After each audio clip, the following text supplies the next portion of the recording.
Hello, Fightful Faithful, and welcome to yet another episode of SOUR GRAPS, where everything sucks. I'm your host, Alex Pawlowski, and I hate what you love, provided that you love SmackDown, because, hate is a strong word with this episode, but you know what I do hate?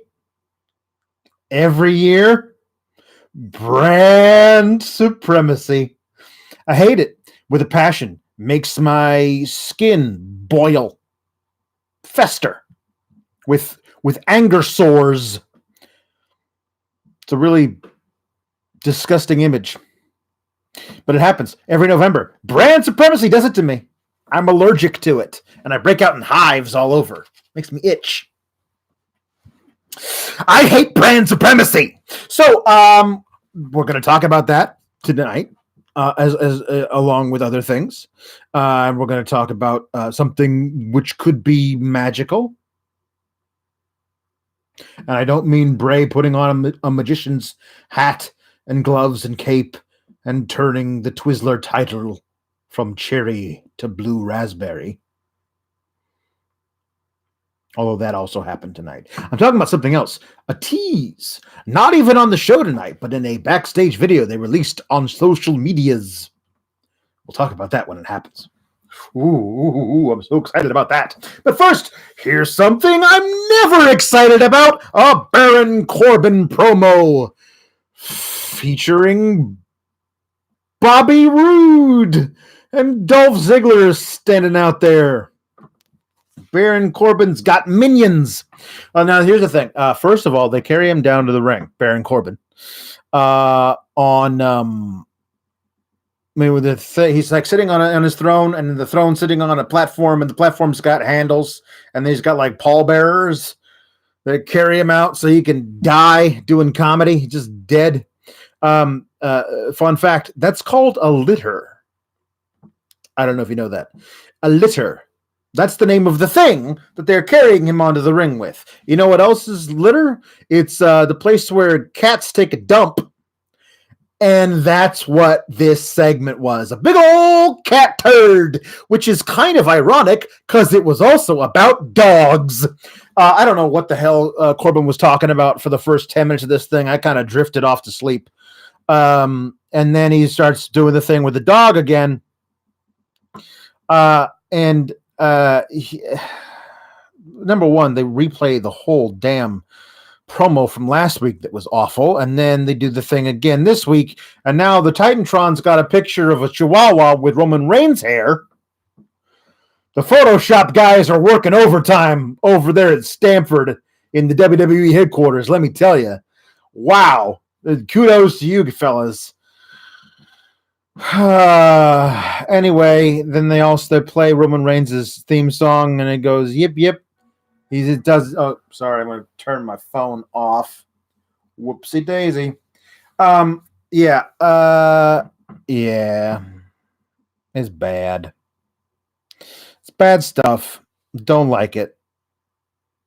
But they do the barking yippy dog. To bark along to the thing. Yip, yip, yip, yip, yip, yip. Ruff, ruff, ruff, ruff, ruff, ruff, ruff, ruff, ruff, ruff, ruff, ruff. You see it? They're barking along Roman Reigns' theme song. And then they bring out a guy in a dog costume. He's wearing Roman Reigns' shirt. And the guy in the dog costume, a dog mascot. Always remember to spay or neuter your dog mascots because we don't want them procreating. He comes down to the ring, and Bobby Roode and Dolph Ziggler think it's the funniest fucking thing they've ever seen in their lives. So does Baron Corbin. He makes the dog kneel to him and extend a paw in gratitude for being knighted, I guess, by King Corbin. This is lame as hell and stupid, and it's got Vince written all over it. It's funny, you see, because they're making fun of the big dog, so we'll put a guy in a dog costume and say that's the big dog. And guess what this is all building to? A dog collar match between Baron Corbin and Roman Reigns. At least that's the word on the street. The word in the sheets. The dirt sheets. They're planning a dog collar match between Baron Corbin and Roman Reigns for TLC because somebody has had a window into my nightmares. And they said, let's do that. Holy God, that's going to be awful. Anyway, the whole thing they're doing is some kind of charade because I guess Baron Corbin, since he's the king, thinks he should be the captain of Team SmackDown, and Roman's a Team SmackDown, and they announced at some point, I don't know, on the bump or what's that thing called? After the bell, the bootlicker pod that Corey Graves runs, or WWE Backstage, all these extra brand new things they keep throwing at us. They announced on one of those things that the Team SmackDown is Roman and Braun and Mustafa Ali. Mustafa's got his first name back. That's one good thing this week. Shorty G. Apparently they haven't given Chad Gable back his dignity. They gave Mustafa Ali back his name, but they can't give Shorty G his dignity back, and Baron Corbin. And then, of course, Roman Reigns goes on the social medias, and he's, we got a monster and a high flyer and a shorty. I don't know what he called Gable, but he did something like that. He said, I guess we got to give this king. This is the thing. Like, Survivor Series teams used to be just tag matches, just elimination style tag matches, like 4 of them. And the teams that were there were like, there was no cross brand anything because it was just, one thing, WWE. So like Hogan would pick a team and Bret Hart would pick a team and the Ultimate Warrior would pick a team or whatever. And they'd have fights. But they'd all be friends. Like the guy who's the team captain picks his buddies to be on the team. So team Roman Reigns, he's got a team, but he didn't get to pick it because he's complaining about Baron Corbin being on the team. Baron Corbin says, I want to be team captain, so I can put all my friends on the team, which at least makes sense. I don't know what, like Roman Reigns, why would you even agree to be team captain if you don't even get to pick your team? I don't know. Anyway, so Baron Corbin wants his buddies, Bobby and Dolph. He wants Rugler to replace Ali G. So this match they have is for the right to Rugler to replace Ali G. And the match is whatever. I like the finish, the Chaos Theory on Ziggler, putting him in position for Ali to hit the 450 to get the win. That's really great. We've been talking about, at least speculating, what if they had Mustafa and Chad tag team? Couldn't hurt. Why not? Certainly, that I think they become like the 3rd or 4th best tag team on SmackDown. So there's that. Anyway, they win because Roman Reigns finally shows up. I guess the last week he showed up and Shorty Gable was there to be a tattletale, and he's like, "Hey Roman, I don't know if you heard, but Baron Corbin was saying mean things about you." And he couldn't have been the one to tell Roman this week because Shorty was in the ring. I don't know what snitch is going to get stitched, but somebody told Roman that they had a dog mascot down in the ring. So Roman goes down there and he gets involved and he spears Corbin. And guess what they announced later in the night? Because they announced for the Go Home show next week. A 6-man tag match. Yep. Roman and Ali G versus Corbin and Rugler next week in the Go Home for Survivor Series. That'll be scintillating. Yeah, so basically this whole thing went from pointless to unbearably stupid, and then we had a decent tag match out of it, but it was like 35 minutes of Baron Corbin to start the night, which is just too much Baron Corbin. I mean, I like Baron Corbin more than most, and that was too much Baron Corbin for me, so we got a, like I said, I mean, we got the Firefly Funhouse for a minute and a half with Bray Wyatt using a magic wand, wearing a top hat and some white gloves, and he says the magic words. I forget what they were. I thought it was clever at the time. I forgot what it was. So it can't have been that great because I forgot what he said. And they used the magic word to turn the fruit roll-up belt. It changes the flavor from strawberry to blueberry. All right. Whatever. I've never been I'm a big fan of the design. It's fine. And then, he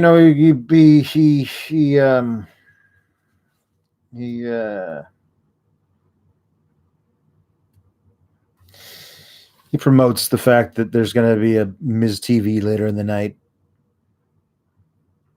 Miz doesn't really do much of anything except for host Miz TV now, which is kind of sad because I thought he got a pretty good role there in the spring, and we'll talk about that later. Backstage, Baron Corbin is standing there with the dog mascot and his henchmen. He's got henches. Everybody's got henches. Baron Corbin has henches. Bobby Lashley had henches back on the other thing. Everybody's henching for everybody else. Anyway, they say, you got to do something about this. You got to do something about this. And so Baron Corbin says, don't worry, I'm going to do something about it. And I guess what he did was beg for that 6-man tag they announced later in the night because we never hear anything about it. We never see the dog costume again. We don't know who was in the dog costume. Anyway, hey, Drew Gulak has henchmen too. The B team is henching for Drew Gulak. This is the thing. Like, everybody's got henchmen now. You get a henchman. You get a henchman. You get a henchman. Everybody gets a henchman. That was an Oprah impression from like 10 years ago. Remember that? Anywho, Braun Strowman comes out. Drew Gulak has shaved his head now. Like, it's all buzzed short. And he and the B team get beat up. I mean, the B team gets beat up. Drew Gulak takes a powder. So Braun Strowman can beat up the B team. Congratulations? Question mark? Is that something we're supposed to be surprised by, impressed by? I don't know. But in other Braun news, kind of, backstage, Sami Zayn confronts Daniel Bryan, says, I'm going to need an answer. Do you want to be a part of my, little trio of artists? We can become a quartet of artists. You, me, Cesaro, Shinsuke. And Daniel's like, well, something's been bugging me last week when I got attacked by the Fiend. Why'd you run away? He's like, well, I thought you were right behind me. I thought we were going together. And I was only leaving because I was going to try and find Shinsuke Nakamura. And then that didn't happen. So Brian calls BS and says, I'm not going to join your little group. You know who you should get? Braun Strowman. And Sami's like, why would we want Braun Strowman? He's not an artist. He's just a big dumb guy. And then, of course, Sami turns around and there's Braun Strowman. So he's got to do double talk, like, oh, well, what, blah, blah, blah. I didn't mean you. I was talking about your friend, or blah, blah, blah. But we did get a little meaningful glance between Shinsuke and Braun, so maybe Braun gets an Intercontinental title program out of this? Question mark. Or more likely, they'll forget all about it and move on, because Shinsuke Nakamura doesn't get title programs. He teases them with people and then they get rid of him. I only took 2 pages of notes, and that's page 1. So remember when it was around the time that they came on TV and told us that we were in charge of Raw and SmackDown? Like the fans were in charge. We were the authority now. Remember that? That was great. It was like a year ago. We're not the authority. They said we were. They lied. But they also said that there are no automatic rematch clauses anymore. You got to earn your title rematch if you even get one. So, Kofi Kingston, you don't get a title rematch versus Brock Lesnar because we just want everyone to forget about the fact that you were champion for 6 months and were booked like an absolute hero, and then we decided to take it off you in 6 seconds. So never mention it again. But the Revival, you get a title rematch, even though you lost fair and square in the perfectly fine match last week. Now, I love the Revival, and this match was actually dandy. This was a good match, but I don't know why the Revival doesn't get an automatic rematch unless they mentioned it, and I was fast-forwarding through it, because Lord knows I do a lot of that. I mean, the match is great. Obviously, there's 2 great tag teams that work really well together. The Revival are the best tag team that I've ever seen. They do everything impeccably. They're so great. They don't do anything flashy, but they do everything impeccably. I love them, and I will not apologize for that. Man, I can't wait to see them wrestle in AEW. That's going to be great. But before that, they might have a little program with somebody else, because in the middle of this great match, they hit the Shatter Machine on Big E after some really cool stuff on the outside. And Kofi breaks up the pinfall by diving off the top rope when we thought he was dead after they threw him face first into the ring post. And everyone's laid out. Everyone's all over the place. And that's when the Undisputed Era runs in, and they attack all 4 of them. And it's a 4-on-4 beatdown because the other guys are really tired because they've been wrestling for a while. And they hit the double team finisher on Dash and Dawson. And, eventually all the people in catering run down. I mean, the 2 guys who were in Gorilla, Otis and Tucker, Heavy Machinery, because they had a match next. They were in Gorilla, so they came down. But also everyone in catering, which includes Apollo Crews, who has yet to, I'm pretty sure, has not had a match on TV since he was drafted to SmackDown. So that push is going great. Also, the Lucha House Party, who really wish they were back on 205 Live, because then at least they could wrestle in Full Sail occasionally. And Heath Slater, who has kids. But yeah, they all run down and chase off the Undisputed Era, because there's, I guess that's 3, 5, 6, 7. That's 7, not including the recovering Revival and the New Day. So 7-on-4. I agree with them leaving at that point. That's fine.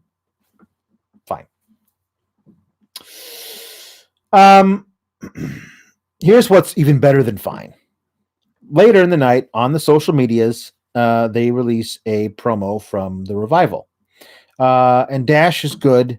He's upset about all this whole thing. But then Dawson gets on the mic, and he's outstanding. He says because they're not upset with the New Day, who, they were having a good match with the New Day, and they thought they were in position to win it. And they probably were.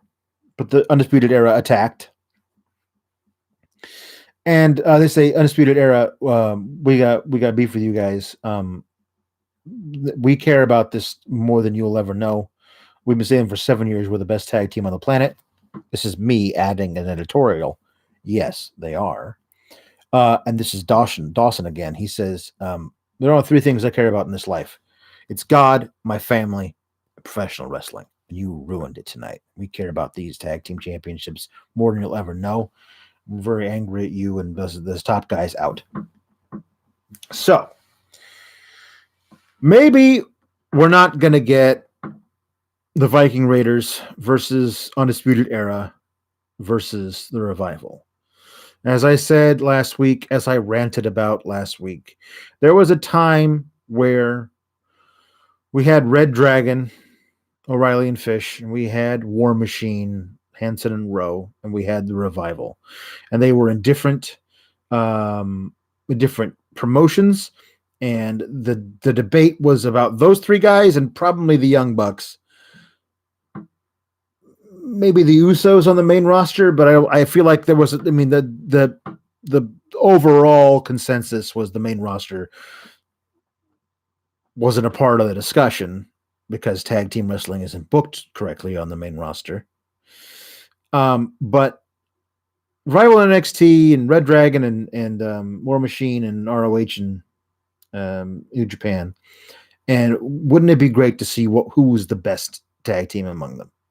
And now we actually had that opportunity to have that match, and then WWE booked themselves out of that because they have a real problem with not tripping over their own dick.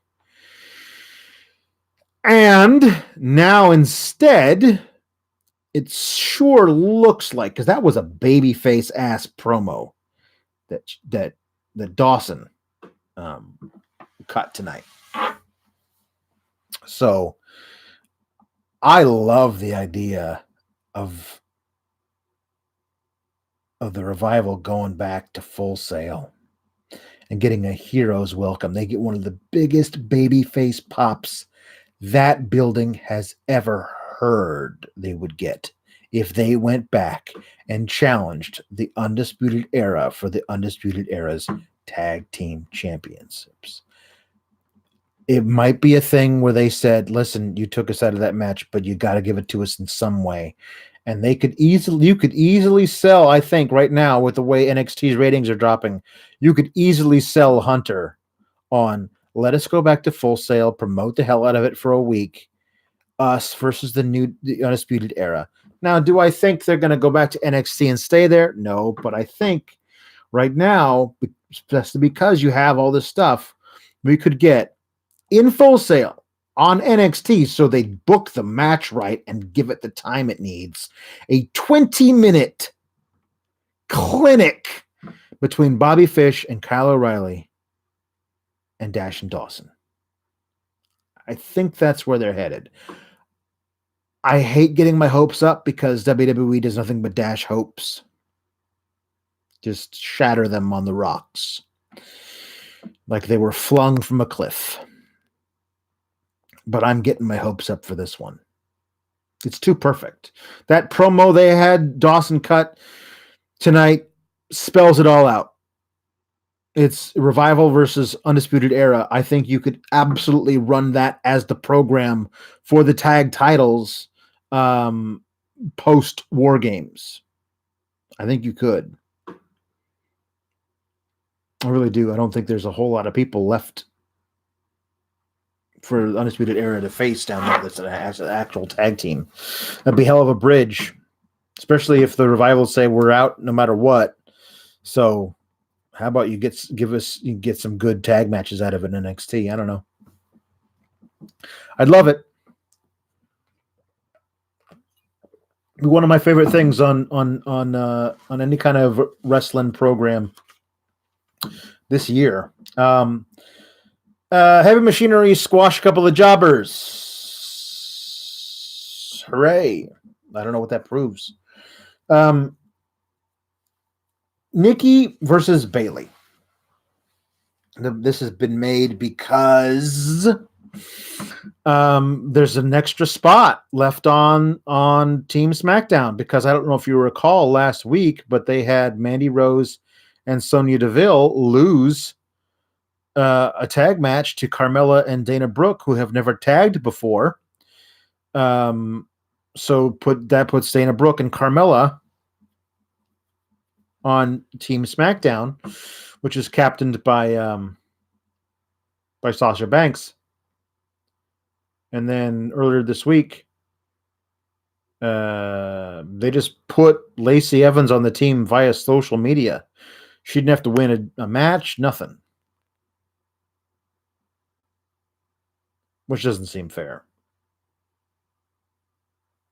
Does it? To you? Because it doesn't to me.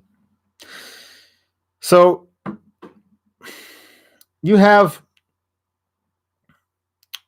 what could be an LGBTQ icon in Sonya Deville. It would mean so much to that community to have somebody put in a prominent position who represents them out and proud. You WWE, you book her to be on the losing team, to be put in the SmackDown in the Survivor Series on the pay-per-view. Or she'd be able to, on the pay-per-view, wearing her rainbow flag tucked in her back pocket. It would be an amazing thing for them. It'd be great. And it would, really open yourself up to a lot of positive feedback from mainstream sources. But you don't do that. Instead, you decide she's not good enough to be in there because you need Dana Brooke in there. No slight to Dana Brooke, but she's not nearly as good as Sonya Deville, and there's no positive extra thing to it as well. But anyway, you say, no, Sonya, you're not allowed to be in there. Instead, we're just going to gift a spot in the match to Lacey Evans, who is fair to middling in the ring, plays her character well, but her character is basically Republican senator's wet dream come to life.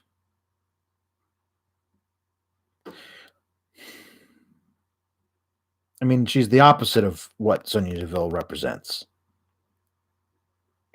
But why would I be surprised by that? It's WWE. And yes, this segment was called SJ Double Who. It's been brought to you by me. I sponsored that. Again, these are things that are fairly nitpicky and things you should come to expect from WWE, but that doesn't mean I have to like them. And there's always an opportunity, especially when you have somebody like Stephanie McMahon who consistently goes on media junkets and tells all these fawning media types that, oh no, we're really a progressive company now, when you're so totally not.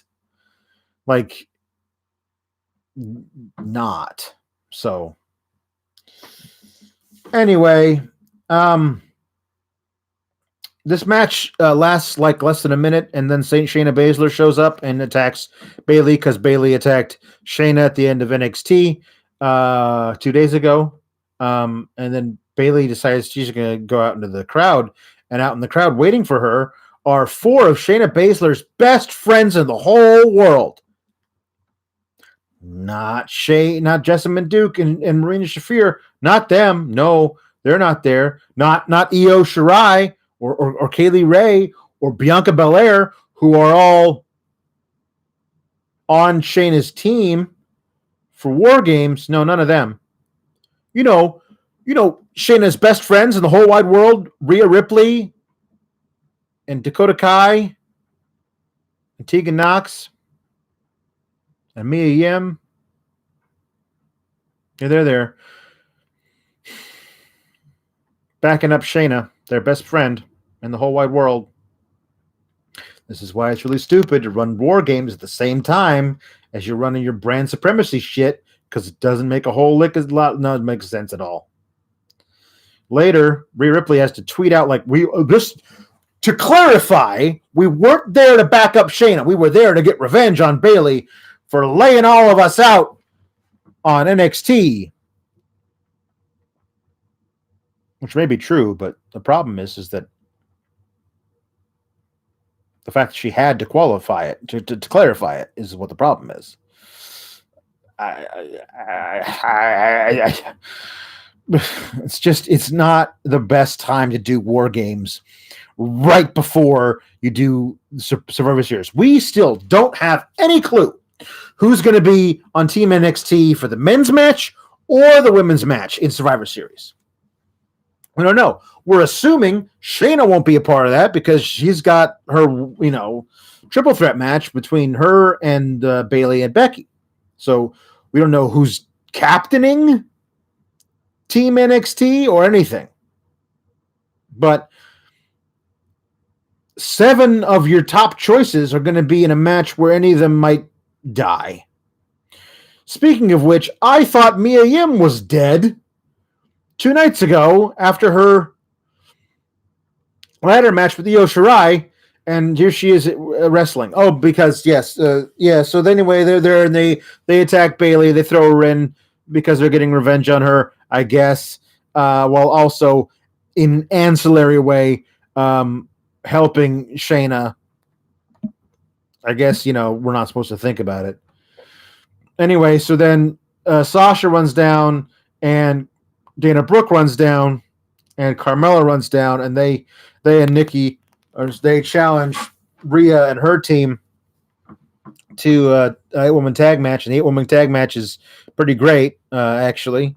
There was that one terrible time where they all get in the ring, and Michael Cole has to go, "Oh, things are breaking down. This is crazy. Oh, keep them separated. We can't do this. We're going to commercial," which happens in every 8-person tag. The one thing that I did see that I loved was the interactions, all of them between Rhea Ripley and Sasha Banks. You can go ahead and give me a 4-month program between Rhea Ripley and Sasha Banks. You can do that right now. Although Sasha Banks is kind of made out of glass, and Rhea Ripley might just break her into shards in like month 1.5 of that 4-month program. But yeah, you can give me that right now. I love it.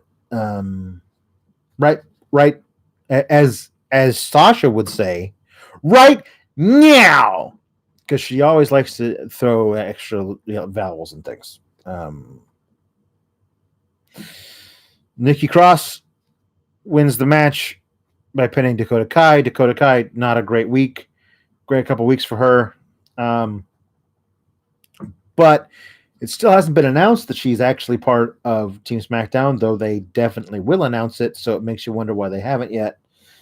And that's the last match of the night, because the main event is a talkie segment where The Miz and Daniel Bryan are on Miz TV, and there's a little bit of a fire between the two of them. They're always good together on the mic. But I do like that Daniel Bryan is like, "Hey, you, Miz, you suck. I'm crazy. You can't predict what I'm gonna do." Which is interesting because they did talk about how his we don't really know who he is right now because he said no to Sammy, but he didn't say, "No, Sammy, I'm gonna be the people's champion again. Everyone's gonna love me, Daniel Bryan." He didn't do that. He just said, "No, Sammy, I don't want to be part of your stupid little club for jerks." And but yeah, we're not really sure where he stands.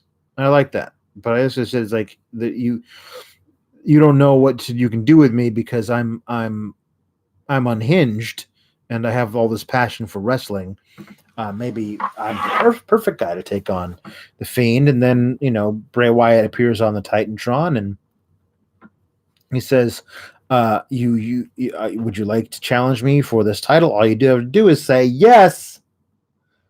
To say the magic word, and then Daniel Bryan won't say it. So he says, all you have to do is say yes to me. I'm challenging you. And Bray Wyatt says yes. He says yes, yes, yes, yes, yes, yes. He says it a lot, like that, almost orgasmic. So yeah, The Miz makes the match because he has the authority to do so. And we're getting the The Miz, we're not getting him doing anything, probably. We're getting Daniel Bryan versus The Fiend at Survivor Series, and what I want to know is if 75 stomps can't put him away, what's Daniel Bryan going to do? Put him in the yes lock? I mean, I guess. But this is the problem with putting the title belt on The Fiend is I don't know who you're going to get taken off him. I mean, I know the answer is Roman Reigns, but thankfully they haven't just jumped in that already. I mean, we're just waiting to the point where they can put Roman Reigns in a title program versus The Fiend. And when they do that, then The Fiend will be done because Roman Reigns will beat him, and then The Fiend won't be interested anymore. Which is why they never should have put the damn title on The Fiend in the first place. Because now what do you do with him? Now you got the Universal title is going to be defended more often, but in gimmicky fashion with a guy who can't be hurt. There's a lot of stuff you could have done with this, but you didn't do any of them. So I did want to talk. That's the end of SmackDown. We're 36 minutes into this show. Normally I talk for an hour. I have no problem going to bed. It is now 1:24 a.m. Central Time. So I have no problem going to bed. But before that, I wanted to make a little mention. This thing that's going on where everybody likes to talk about. I mean, I did this thing. This is something that on Wednesday Night Wars we talk about all the time on Wednesdays. The AEW and NXT. I think that NXT is the best wrestling on television consistently. I think AEW is maybe the best overall program. I enjoy watching NXT more because I'm more invested in those characters over, several months and several years, and I really root for those people. But AEW is a great, great show. They're easily 1 and 2. I like them both. It doesn't make sense to me that they shouldn't be on different nights. They shouldn't be on the same night. I understand why, because they want to stick it to each other or whatever. If they were on different nights, I think you'd have each averaging 1.5 million viewers, if not more. I think it's weird that there's a crossover of people who watch them both, but because they can get NXT the next day on the network, they're waiting to do it. So NXT is losing out on ratings, and the one thing I don't need is the ratings to keep plummeting and plummeting and plummeting. And before somebody at USA gets on the phone to Vince and says, "Don't worry, I'll fix it," and then we get dog mascots at Full Sail.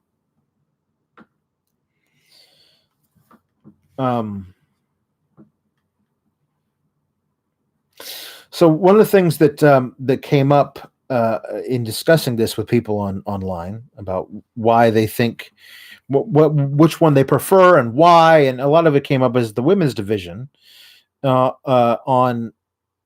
NXT is just out of this world, and in AEW people are like, they're not. I mean, the most recent episode they had like one squash match and then this weird segment with an interview that turned into a giant lady with a knife cutting off a blonde woman's hair and giving it to her witch pal. But I think a lot of it is that they're not giving that opportunity to grow, and that makes sense. But what I wanted to talk about, a lot of it coming out of that was just how ridiculously deep the pool of women's talent is in NXT. And I wrote out all the women who are in NXT, including a couple that aren't. They're not on TV. They will be hopefully soon, but they're not right now. And then I looked at the rosters of Raw and SmackDown because I'm looking at, I don't know who's who's on the Raw team. I don't think they've actually even announced that either. The Raw team, but they've announced basically, we'll say it's Nikki.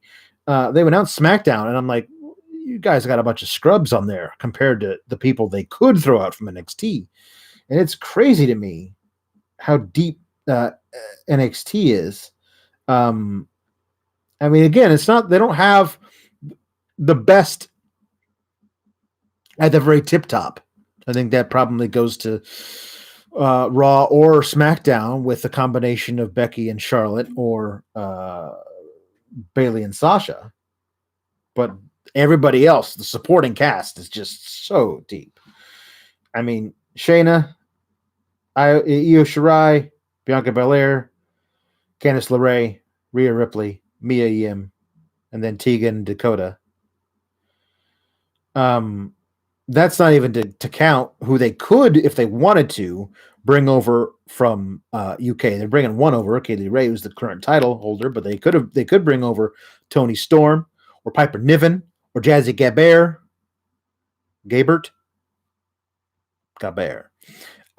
And Ginny. They could bring over any of them. Totally work. They would fit in that mix. Then you got on Raw, Becky, Charlotte, obviously. Asuka and Kyrie are, because they float, but currently they're assigned to Raw, and right there, that's great. Then you got women who are injured or just not on TV in Ruby and Nia and Naomi. Then you got Natty, who sucks. I mean, she doesn't, but I don't enjoy watching her. And you got Billy and Peyton, who should be given like a 5-minute segment every week on Raw where they just wander around backstage, interview people, and improv great comedy, because they're brilliant, but they never get a chance to really do anything. I don't know what Liv Morgan's doing. Sarah Logan, I'm pretty sure, is still ensconced on Main Event. And Zelina, who can wrestle, but usually is valeting or just, doing one or two moves. And on SmackDown, Bayley, Sasha, yes. Alexa, when healthy. Nikki, yeah. Sonya, Mandy. Carmella's a former champion. Lacey. Ember, I guess, is assigned to SmackDown according to WWE.com, but she's currently injured for a long time. And Dana Brooke. I mean, that's a very, very deep roster of people. And then you have there are some free agents out there, not free agents, but people. I think we all kind of assume it's going to boil down to the WWE properties and AEW. AEW needs to back up a Brinks truck to Tessa Blanchard whenever she's available and just build everything around her, because she's amazing. They already got her dad employed, so that's a big deal for them. But this all came out of was I was watching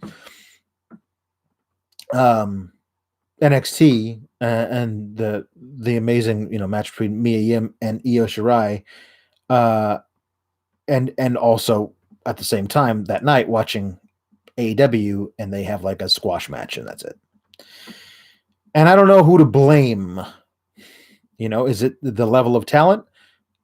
I'm not familiar with a lot of their women's wrestlers. There's a lot of wrestling all over the world. I know they're all really great. I like Jamie Hayter a lot. I think Bea Priestley can be good. I think Britt Baker's being relied on very heavily to get that division over, and they can't stop doing the dentist thing with her. So I don't know. But the other thing I was thinking of this week, just to give you all this thing, just trying to pad it out, make sure, because I don't want to give you guys a 35-minute episode, so I'm trying to give a little bit extra. I was thinking about the phenomenon of these guys who are all requesting their releases, and they're not going to be granted releases by WWE because WWE doesn't do that. So you gotta just wait it out. Your contract lapses, and then you can pull a Jon Moxley and show up wherever. So all the people who are currently signed to WWE who might want to do that. And if AEW can hang around long enough, you're going to see a lot of people who will be willing to jump ship. There was a guy I mentioned this week during this episode, Apollo Crews, who's not being given anything to do. Now, granted, everybody says, well, he can't get a character over. They haven't really tried. They just made him, the athletic black dude who smiles. I mean, they tried to do that with a certain somebody at NXT, and that didn't go right. So, yeah, there's a guy like Apollo Crews who I think could be utilized to great effect in some place like AEW. And all these women that I mentioned on NXT and Raw and SmackDown, like somebody like an Ember Moon when healthy, if they're not going to really give her a fair shake, and she's super talented. I mean, if they sign Tessa Blanchard to AEW, and any two or three of these women who aren't being used properly by WWE get, I mean, like an act like Billy and Peyton on AEW, where they allow people to talk freely and be themselves and get over by getting over with the crowd using their voice and being themselves. I mean, they would be just gangbusters at a place like that. I'm very, very excited that AEW is there on the landscape, because all of a sudden I think it's going to force WWE to be better about what they're doing. So far, that's not the case. But maybe I'm just happy about it because eventually, in the next few years, when people's contracts run out and they get to go, like the Revival is going to go and have great matches with the Lucha Bros and the Young Bucks and Private Party, SCU, and I mean, I could just absolutely see a whole thing about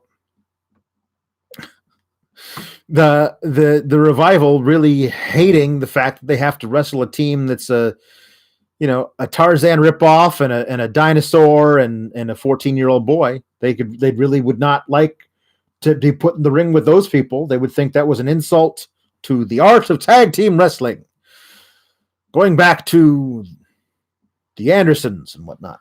But all these people are going to have a place to go where they can really be utilized to their full potential. I'm not saying all of them, because I know a lot of people who just want to stay in WWE and they'd like to take that money. I mean, there's certain people who don't mind being put in angles where their wife fakes a pregnancy. They think it's great. They think it's the hottest thing going. But I think if there are people who want to leave WWE, they have a very good place they can go. And I want, selfishly, I want AEW to do very well, because that will give an extra spot for good people to go and perform. That's what I'm saying. But yeah, I'm really, really excited for War Games. I don't understand how War Games fits in with the Survivor Series thing. I'm very, very intrigued to see what they're doing with Adam Cole for Survivor Series. I'm guessing he's going to lead Team NXT since he doesn't have a match. They decided to do the triple threat thing with the secondary champions and the tag champs and the women's champion. But the Fiend's got his own program and Brock Lesnar's got his own program, so Adam Cole doesn't have anything to do currently for Survivor Series. Maybe he's smart enough to realize he's probably going to get murdered on Saturday, so he doesn't want to book himself in a match on Sunday.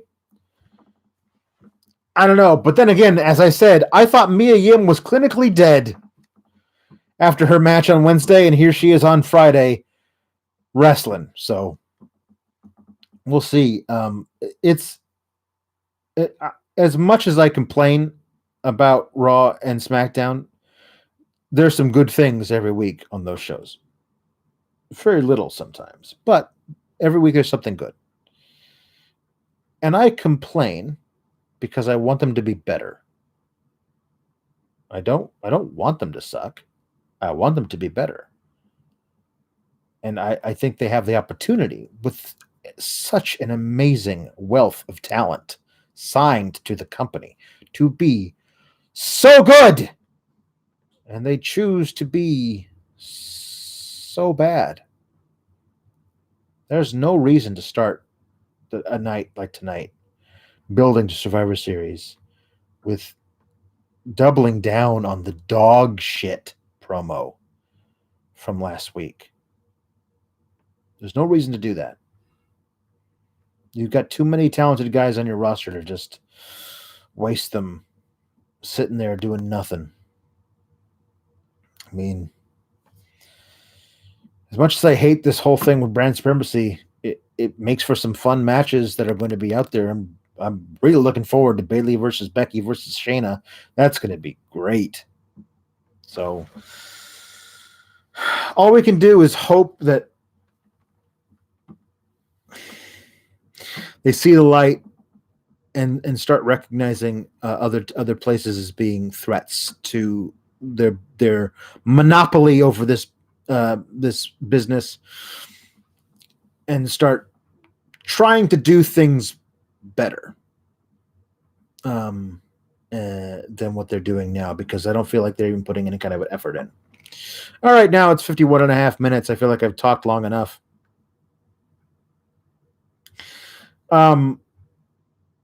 Yeah, so this has been Sour Graps. Maybe Raw will have more things for me to chew on next week. You chew on like a dog chews on things. That was the joke didn't realize I was making until I had made it. The doggies chew on your shoes. I'll bet you they're gonna have Baron Corbin do a promo next week about how Roman Reigns like to chew on your shoes because he's a little puppy dog. Get it? Oh, Baron Corbin's so funny. He makes dog jokes. Anyway, this has been Sour Graps. I have been Alex Pawlowski, and everything kind of sucks.